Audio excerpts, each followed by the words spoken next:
कौन सा तुम्हारा भारत, तुम्हारा तो वजूद नहीं था जब हम अंग्रेज से लड़ने के लिए, जब हमारी शुरुआत हुई थी, तुम्हारा तो वजूद नहीं था, तुम्हारे 3 पुश्तों का वजूद नहीं था। पहले खून किसने बहाया था? यही कलिमा पढ़ने वाले ने बहाया था, यही कुरान करीम के पढ़ने वाले ने बहाया था। उन्होंने क्या कहा? हमारा भारत, हमारे भारत में तुम्हारे कल्चर को नाफिज नहीं होने देंगे। कौन सा तुम्हारा भारत, तुम्हारा तो वजूद नहीं था जब हम अंग्रेज से लड़ने के लिए, जब हमारी शुरुआत हुई थी। सबसे पहले लड़ाई किसने की?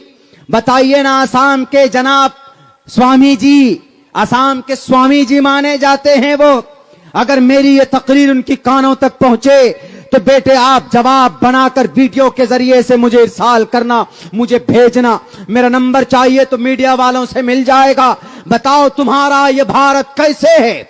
सबसे पहले अंग्रेज से मुकाबले के लिए कलकत्ता के अंदर उनके ऑफिस को तोप लगाकर तोड़ने वाला अगर कोई था तो उसका नाम अली वर्दी खान था, मुसलमान था। 1755 के अंदर, उसके बाद उनका इंतकाल होता तो 1755 में 1757 के अंदर तो उनके नवाब सिराजुद्दौला मैदान में नजर आते। उसके बाद जरूरत पड़ती है तो लड़ाई के लिए तो 1799 में इस देश का शेर मुजाहिद फतेह अली खान टीपू सुल्तान वो मुकाबला करता। तुम्हारा तो वजूद नहीं था, तुम्हारे 3 पुश्तों का वजूद नहीं था। आज जिनके जरिए से तुम इस देश में दावा करने की बात करते हो, हमारा भारत, हमारा भारत, कौन से भारत की बात? 65,000 मुसलमानों के फ्रीडम फाइटर, 65,000 स्वतंत्र सेनानी, इंडिया गेट में नाम हमारे लिखे हुए हैं, हमारे इन टोपियों दाढ़ी वालों के नाम लिखे हुए हैं। 1799 में आखिरी बॉडी पर खड़े होकर जनरल हॉर्स ने कहा था टीपू सुल्तान के, आज से ये देश हमारा। सबसे पहले खून किसने बहाया था? यही कलिमा पढ़ने वाले ने बहाया था, यही कुरान करीम के पढ़ने वाले ने बहाया था। जिस दिन टीपू सुल्तान की शहादत हुई उस दिन भी 2 पारा कुरान करीम की तिलावत करके मैदान कारजार में वो मुजाहिद आजम गया था। ये कुरान से पावर और ताकत मिलती है। अंग्रेज अगर लड़े हैं, किसी जमात से डरे हैं, तो जो आप देख लो तारीख पानीपत की, वहां के एक बड़े वो गूंगे और बहरे मिर्जा गुलाम अहमद कादियानी को कहता है, इन मुसलमानों को एनर्जी कहां से मिलती है, ताकत कहां से मिलती है? हर दूसरे दिन तलवार लेकर मेरे सामने में खड़े हो जाते। जरा बताओ तो सही। उन्होंने कहा कि इनके बीच में जब तक कुरान है, इनके सीनों में जब तक कुरान की मोहब्बत है, दुनिया की कोई ताकत ना तो इनको झुका सकती है न इनको डरा सकती है। हम इन कुरान की ताकत को लेकर आगे बढ़े थे, तभी जालिम अंग्रेज का खात्मा इस देश से हमने किया था।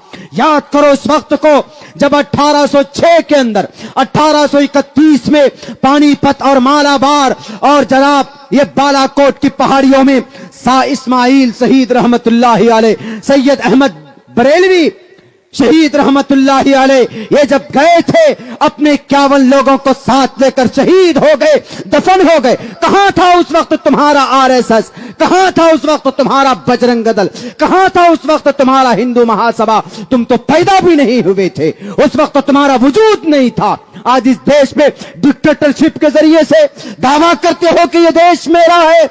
उस वक्त कहां गए थे जब 10,000 उलमाए किराम को गाय के खाल में बांध कर आग के हवाले किया जाता था? टॉमसन की रिपोर्ट उठाकर पढ़ो।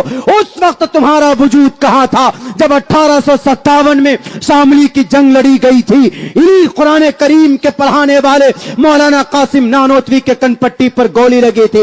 उस वक्त तुम्हारे दादा भी नहीं थे, उनका बीज भी नहीं डला था, उस वक्त उनका वजूद तक नहीं था। 1857 की जंग जिनके कमांडर बने थे बहादुर शाह जफर, इस पादाश में मौलाना रशीद अहमद गंगोही जेल भेजे गए, मौलाना हुसैन अहमद मदनी जेल भेजे गए, मौलाना जनाब जाफर थानेसरी, हाफिज जामिन शहीद। मैं नाम गिनाऊंगा तो अभी बहुत लंबा वक्त लगेगा, लेकिन मैं कहना चाहता हूं उस बेजुबान बेलगाम घोड़े को क्यों बोलता हमारा भारत, हमारा भारत? कहां से तुम्हारा भारत है? मिला मिला मिल गया। कब पैदा हुए? तुम्हारा डेट ऑफ बर्थ क्या है? तुम्हारा डेट ऑफ बर्थ है 1925, जब इस देश में सब कुछ नॉर्मल हो चला था आहिस्ते आहिस्ते। सारी जंगें कौन लड़ी? तहरीक रेशमी रुमाल तुम्हारे दादा ने चलाया।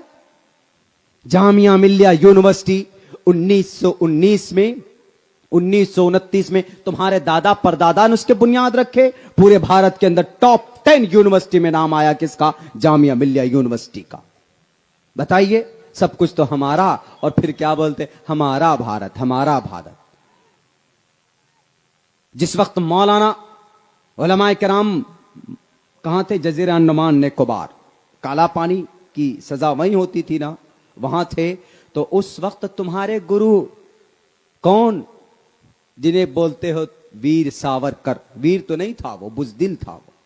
इसलिए बुज़दिल था चूंकि इस देश के दुश्मन अंग्रेजों को 303 खत लिख चुका था वो।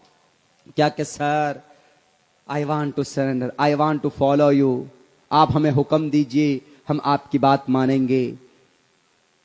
आई विल बी सर्वेंट, मैं आपका गुलाम बनने के लिए तैयार हूं, हमें माफ कर दीजिए। जेल से लिखा, जेल से। अब वहीं पर देखो मौलाना अबुल कलाम आजाद रहमतुल्लाहि अलैह जेल में बंद हैं। बीवी का इंतकाल होता है, खबर पहुंचती है कि 3 दिन के लिए आप जा सकते हैं, जाइए। उन्होंने कहा कि भीख में मुझे तुम्हारा 3 दिन नहीं चाहिए। कहा कि बीवी का इंतकाल हुआ है, कहा कि बीवी का इंतकाल हुआ है, सबको जाना है, सबका इंतकाल होना है। आई डोंट नीड, मुझे जरूरत नहीं है, बीवी से नहीं मिलेंगे, आखिरी अंतिम दर्शन नहीं करेंगे। उन्होंने कहा कि इसकी भी जरूरत नहीं है। फिर कहा कि हौज़े कौसर पे मुलाकात हो जाएगी। किस लिए? इसी भारत की आजादी के लिए। हमारा है यह भारत, तुम्हारा नहीं है। हम थे जब तो 27% जीडीपी थी, और आज आप आए हो इख्तिदार में तो कितनी जीडीपी है? 3%। लो जनाब, सब कुछ को बेच दिया।